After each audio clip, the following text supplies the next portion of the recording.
Hi, this is the Womp Rat, and I'm going to be playing some Orcs Must Die 2 today. Today, we're playing Death Can't Be Bad, the weekly challenge.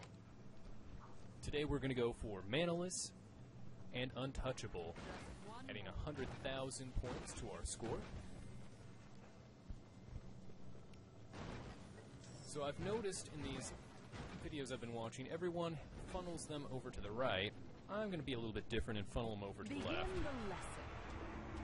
This first wave, we're just going to kill off the 2 flyers that spawn out of that portal, then make our way down the track and kill some orcs with our wand. 1 charge from our wand is all you need to kill off those flyers in 1 hit. Same goes for our little green friends down here.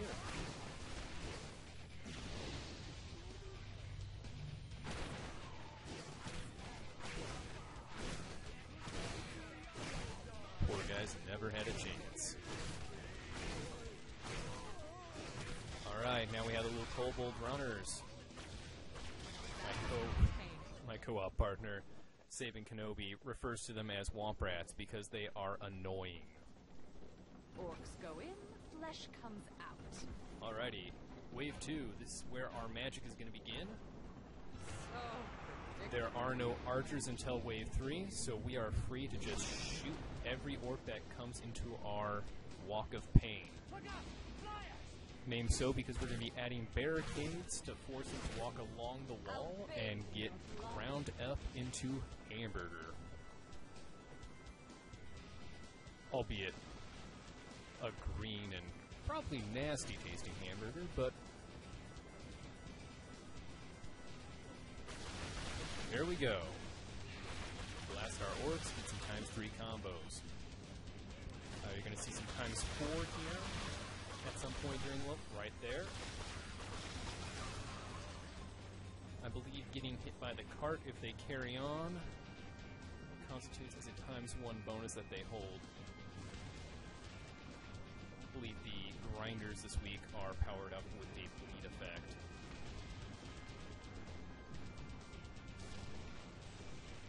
And then our wand adds a +1. Very important to make sure that we hit these guys with non-charge shots, as any charge shot will just outrightly kill them and lose combo points.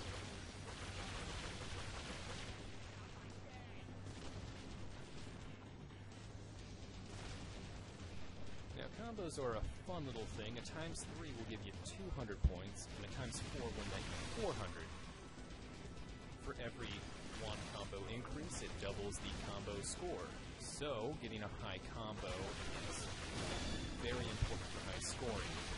However, this level, I believe the highest combo you can get is a ×5 if you have the 1 carryover from the cart and then use the traveling cart above us carrying lava on a larger target, such as a ogre. We've gotten a few of them in our co-op games. Definitely nice to have ×5 as extra points.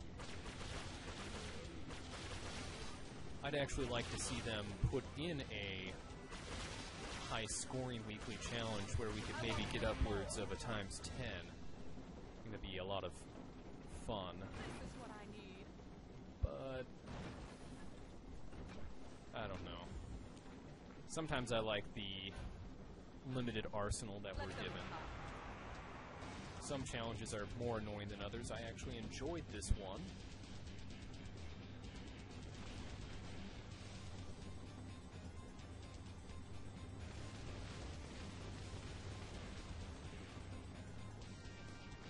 One of the other things you could do to get a higher score here is switch the track so it's not killing everything, but I like to leave it as it is. It helps filter them out.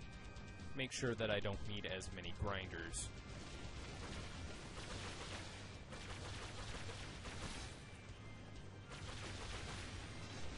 Some viewers who might not be familiar with scoring in this game, every point of cash you have translates at the end of the level to a point of score. So it's really in your best interest to trim out all the fat before the last wave, so you get a little bit extra boost to your score. grinder's an extra 1,000 points. Every barricade's an extra 700 points if you cut them out. But you don't want to cut out too much, or you won't be able to beat the level. They're just so stupid. And some times 3s and times 4s.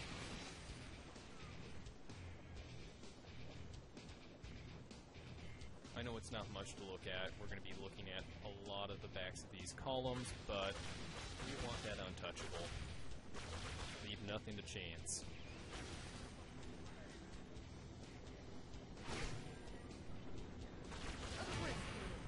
There we go.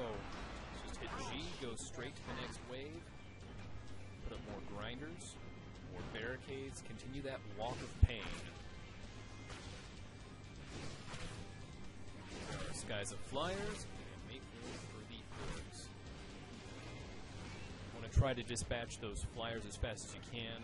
You don't want to be left out in the open where the archers can shoot you. I believe wave 5, we get a reprieve from archers, but not just yet. Again, just important to make sure you get as many combos as you can, because that's how you get a high score at this level.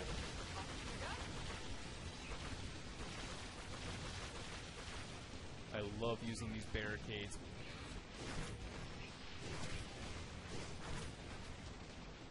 Barricades not only funnel, but they give you some partial cover. Combine that with our columns that we have here, makes us a little bit harder to hit.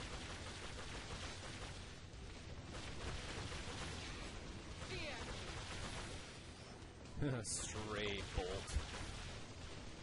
That is why I fear archers. I'm going to pan our camera around, make sure that there's no active archers.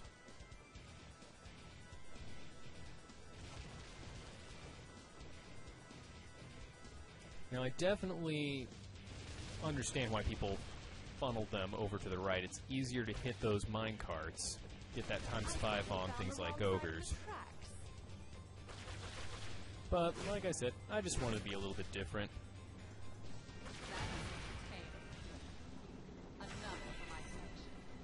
So if you're itching to get a high score, I definitely suggest maybe flipping this around on the right side.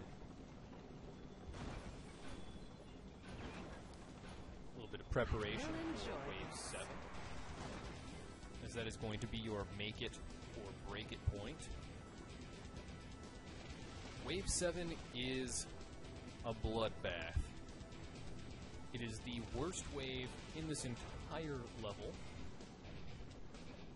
so it's very important that you have extra protection.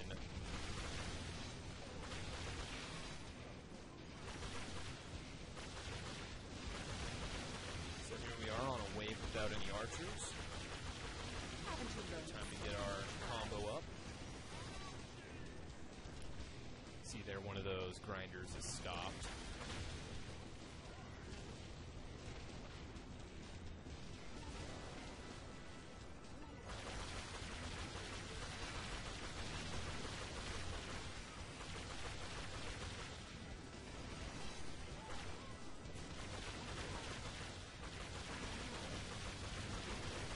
Those ogres are quite annoying, as they will clog your grinders very quickly. Same thing goes for the earth elementals.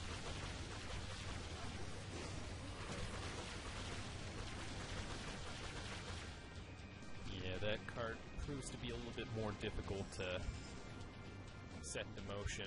Last night we were doing pretty well in co-op, getting that thing hit every time before it came out.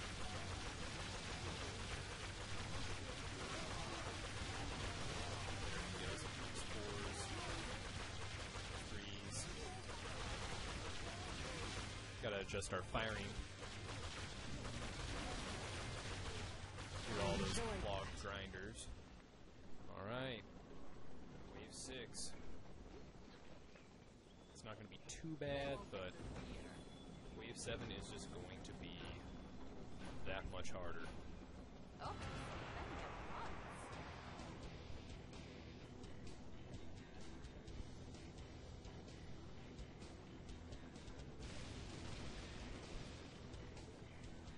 Now, something I have noticed post-production is my cursor shows up mid-screen. It does not during game. So I will fiddle around with more video recording software and find something that works maybe a little bit better.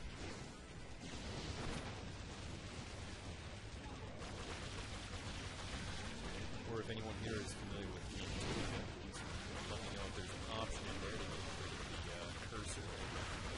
Put that in my next video, which I'll probably get onto recording as soon as the next weekly challenge is out.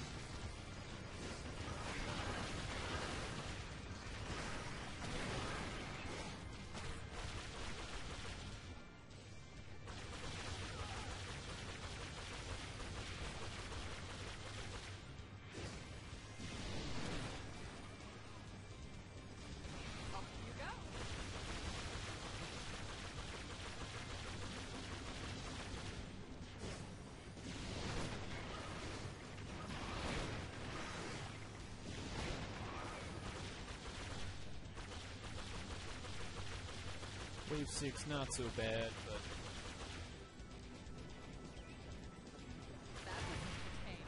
There we go. The worst of it. Now, if you can get through this, you're going to get through the rest of the level. There's lots of flyers, there's lots of ogres, and there are lots of earth elementals.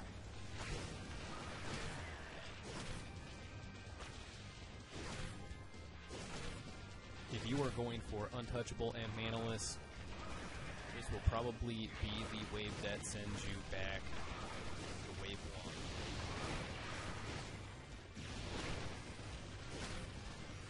You have to make constant trips back up to the front, hit the flyers, clear out your grinders of earth elementals, and that's why we have our walkway down here snaked around the pillar. Believe it or not, we will need those extra grinders before we are done. Now, I do not profess to be a good player. In fact, I think I'm probably a terrible player. So you could probably get by with less. But my motto is, don't take unnecessary risks. You can always sell these. It's not wave 9. We'll have the end of this wave and the end of the next to sell those and get our money back. Insects. Speaking of, let's do a little bit of cleanup. We'll leave 2 barricades and 1 grinder there for now, just in case we need the extra help. Wave 9 is just a joke compared to everything else.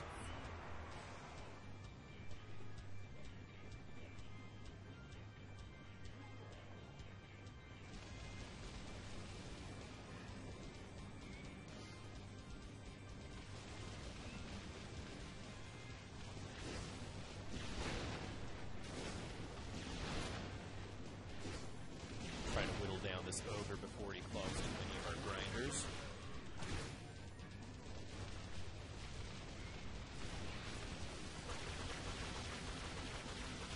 Do as much combo as we can before we see archers.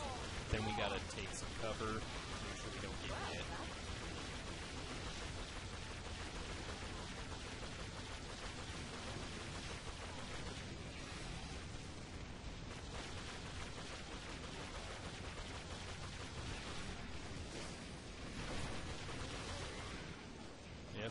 All those clogged grinders, gotta let them board a little bit.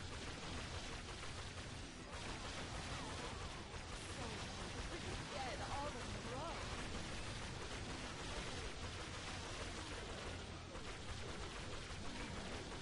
Remember me.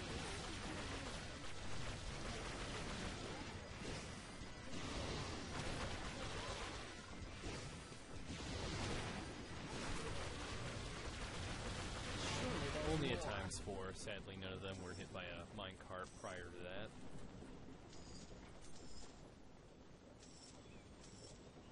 And we'll clean up the extra barricades, the 1 grinder. Last wave. I'm ready. The moment of truth. But, thankfully, it's not too hard.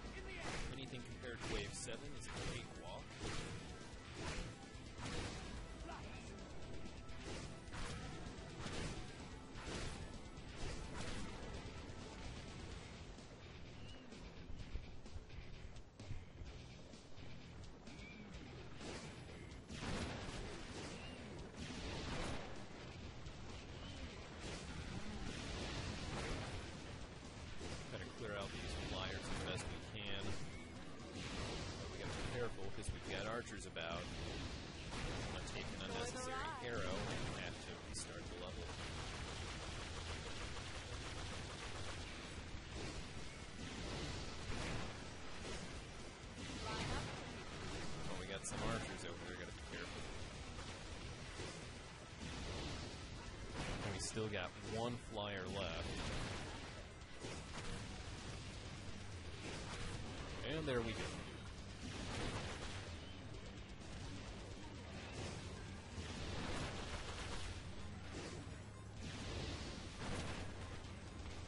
The archers are always the most annoying.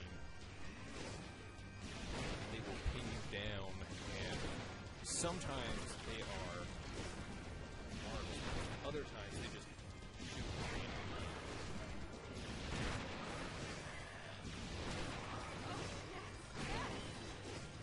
And while I've jumped a few arrows in my day, I really don't want to push my luck. Now, there's some points here, we could try to get them, but better safe than sorry. It was like 3 or 4 extra coins do not equate to the 50,000 points we get for Untouchable. And there we have it. Death can't be bad. 268,000 points. Let's go ahead and check out the leaderboard, see where that puts us. Got our Untouchable and our Manaless, and we are rank number 2. Not half bad. Like I said, I'm not the best player. Just improve upon my strategy, and you could be sitting pretty at rank 1. See you guys next week.